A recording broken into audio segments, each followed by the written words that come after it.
విష్ణు భగవానుడు ధర్మాన్ని రక్షించడం కోసం ప్రతి కాలంలో అవతరించాడు. విష్ణు భగవానుడు ఎన్నో అవతారాల్లో అవతరించాడు. కానీ వాటిలో 10 అవతారాలనే ముఖ్యమైన అవతారాలుగా భావిస్తారు.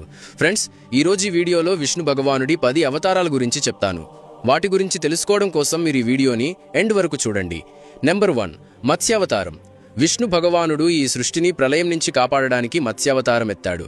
మత్స్య అంటే చేప అని అర్థం. సత్యయుగం ప్రారంభంలో సత్యవ్రతుడనే రాజుండేవాడు. ఒకరోజు అతను నదిలో స్నానం చేశాడు.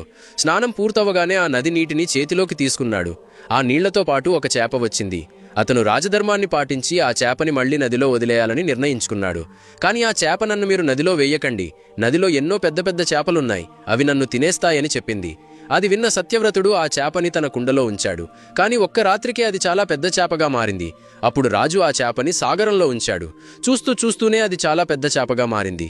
రాజుకి ఇది ఒక సాధారణమైన చేప కాదని అర్థమైంది. వెంటనే రాజుగారు ఆ చేపని తన నిజమైన రూపంలోకి రమ్మని కోరాడు. వెంటనే విష్ణు భగవానుడు ప్రత్యక్షమై, ఇది నా మత్స్యావతారం.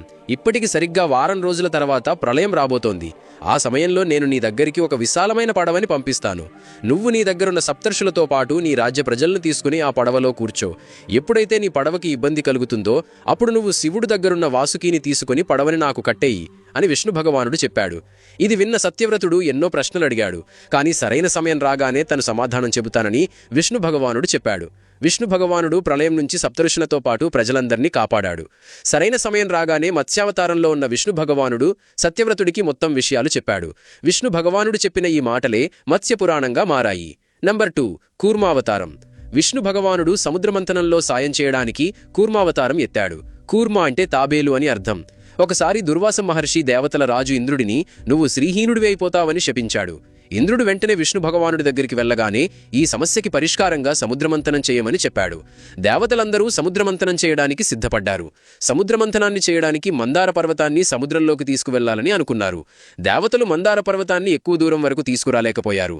విష్ణు భగవానుడు వాళ్లకి సాయం చేసి మందార పర్వతాన్ని సముద్ర ఒడ్డు వరకు తీసుకువచ్చాడు. అప్పుడు దేవతలు అసురులతో పాటు కలిసి వాసుకీని ఉపయోగించి మందార పర్వతాన్ని సముద్రంలో ఉంచారు. కానీ మందార పర్వతాన్ని సముద్రంలో పెట్టగానే అది మునిగిపోతుంది. ఇదంతా గమనించిన విష్ణు భగవానుడు వెంటనే ఒక అతిపెద్ద తాబేలు రూపాన్ని ధరించాడు. ఆ పర్వతం మునిగిపోకుండా విష్ణు భగవానుడు పర్వతం కింది భాగానికి వెళ్లి దాన్ని మోశాడు. ఈ విధంగా సముద్రమంథనం విజయవంతమైంది. నంబర్ 3, వరాహావతారం. విష్ణు భగవానుడు ఒక అసురుణ్ణి చంపడానికి వరాహావతారం ఎత్తాడు. ప్రాచీన కాలంలో హిరణ్యాక్షకుడనే అసురుడు భూమిని తీసుకువెళ్లి సముద్రంలో పెట్టాడు. హిరణ్యాక్షకుడికి ఒక వరముంది. అతను బ్రహ్మదేవుడి కోసం ఘోర తపస్సు చేసి మనుషులు కాని దేవతలు కాని అతన్ని చంపకూడదని, అలానే పక్షులు కూడా చంపకూడదని చెప్పాడు.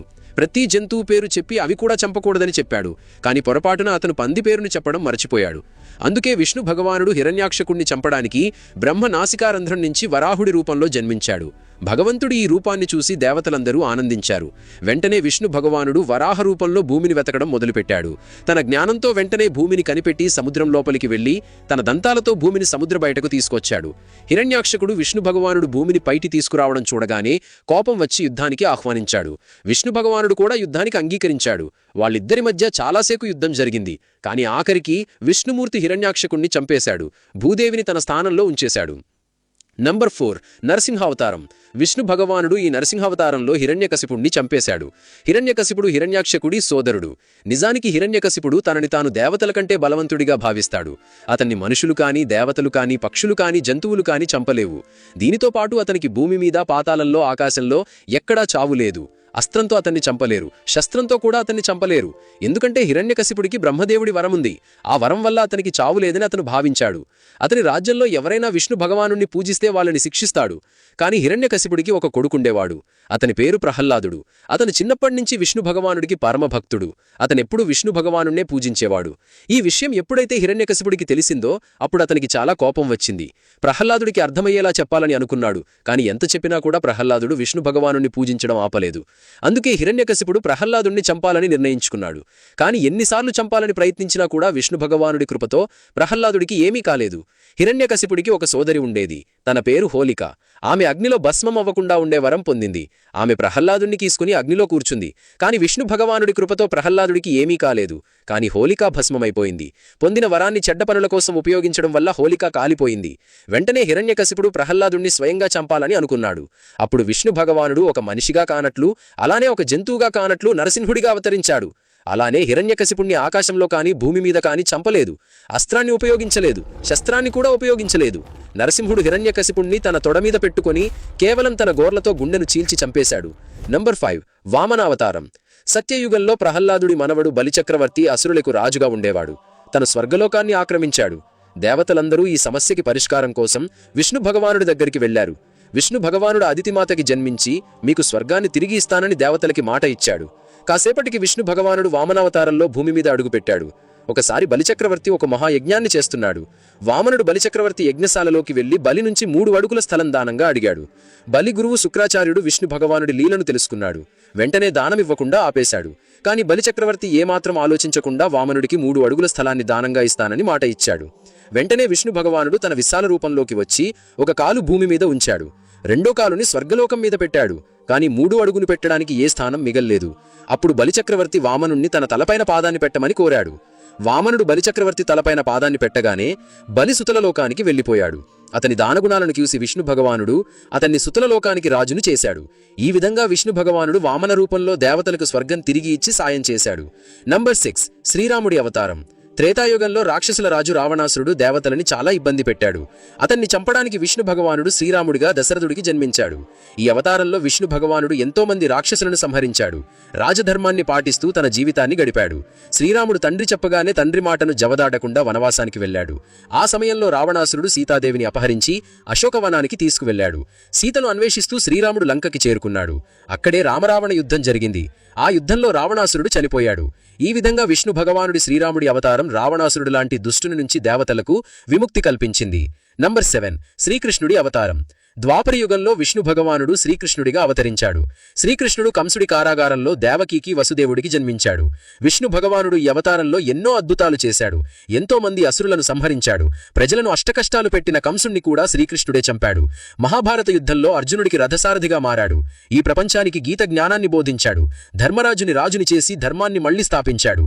విష్ణు భగవానుడి అన్ని అవతారాల్లో ఈ అవతారాన్ని చాలా గొప్పదిగా భావిస్తారు. నంబర్ 8 పరశురాముడి అవతారం. పరమశివుడు కోసం ఘోర తపస్సు చేసి ఆయనను మెప్పించి విద్యుదాభి అనే అజేయమైన గండ్రగొడ్డలిని వరంగా పొందాడు. అప్పటి నుండి అతను పరశురాముడిగా ప్రసిద్ధి చెందాడు. ఆ సమయంలో 1000 చేతులున్న కార్తివీర్యార్జునుడు అనే రాజు అహంకారంతో విర్రవీగేవాడు. ఒకసారి వేటకు వచ్చి జమదిగ్ని ఆశ్రమంలోని కామధేనువును బలవంతంగా తీసుకువెళ్లాడు. విషయం తెలిసిన పరశురాముడు తన పరశుతో కార్తీవీరుని 1000 చేతులను తరువాత శిరస్సును ఖండించి తన తండ్రిని అవమానించినందుకు ప్రతీకారం తీర్చుకున్నాడు. కాని పరశురాముడు ఆశ్రమంలో లేని సమయంలో కార్తీవీరుని కుమారులు జమదిగ్నిని దారుణంగా హత్య చేశారు. తన తండ్రి మృతదేహాన్ని చూసి పరశురాముడు ప్రతీకార జ్వాలతో రగిలిపోయాడు.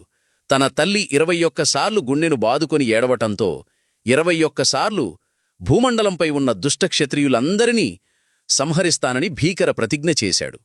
తన ప్రతిజ్ఞ ప్రకారం 21 సార్లు భూమండలంపై తిరిగి దుష్టక్షత్రియులను సంహరించి వారి రక్తంకో 5 సరస్సులను నింపాడు. తాను మహేంద్ర పర్వతంపై తపస్సు చేసుకోవడానికి వెళ్లిపోయాడు. నంబర్ 9 బుద్ధుడి అవతారం. ఫ్రెండ్స్, పురాణాల ప్రకారం బౌద్ధమతపు ప్రవక్త గౌతమ బుద్ధుడు విష్ణు భగవానుడి 9వ అవతారమని తెలిసింది. విష్ణు భగవానుడు గయా సమీపంలో మాయా అనే మహిళకి జన్మించాడు. చెడ్డవాళ్లకు హితబోధ చేసి ధర్మాన్ని స్థాపించాడు. నంబర్ 10 కల్కి అవతారం. ధర్మగ్రంథాల ప్రకారం విష్ణు భగవానుడు కలియుగం అంతంలో కల్కి రూపంలో అవతరిస్తాడు. కలియుగం ఇంకా సత్యయుగం మధ్యలో ఉన్న శాంతికాలంలో కల్కి భగవానుడు అవతరిస్తాడు. ఈ అవతారంలో విష్ణు భగవానుడు 64 కళల్లో ప్రావీణ్యం పొంది ఉంటాడు. పురాణాల ప్రకారం ఉత్తరప్రదేశ్లోని మురాదాబాద్ జిల్లాలో సాంబల్ అనే ఊరులో విష్ణు యశస్సు అనే బ్రాహ్మణుడు నివసిస్తూ ఉంటాడు. ఆ బ్రాహ్మణుడి ఇంట్లోనే కల్కి భగవానుడు జన్మిస్తాడని పురాణాల్లో చెప్పబడింది. కల్కి దేవదత్తుడు అనే గుర్రంపైన కూర్చొని ఈ ప్రపంచంలోని పాపులను సంహరిస్తాడు. మళ్లీ ధర్మాన్ని స్థాపిస్తాడు. అప్పుడే మళ్లీ సత్యయుగం ప్రారంభమవుతుంది. ఫ్రెండ్స్, ఇవే విష్ణు భగవానుడి 10 అవతారాలు. ఈ ప్రపంచంలో అధర్మం పెరిగినప్పుడల్లా ధర్మాన్ని స్థాపించడం కోసం విష్ణు భగవానుడు మళ్లీ అవతరిస్తాడు. ఈ వీడియో ఇంతే. ఫ్రెండ్స్, ఈ వీడియో మీకు నచ్చినట్లయితే లైక్ చేయండి.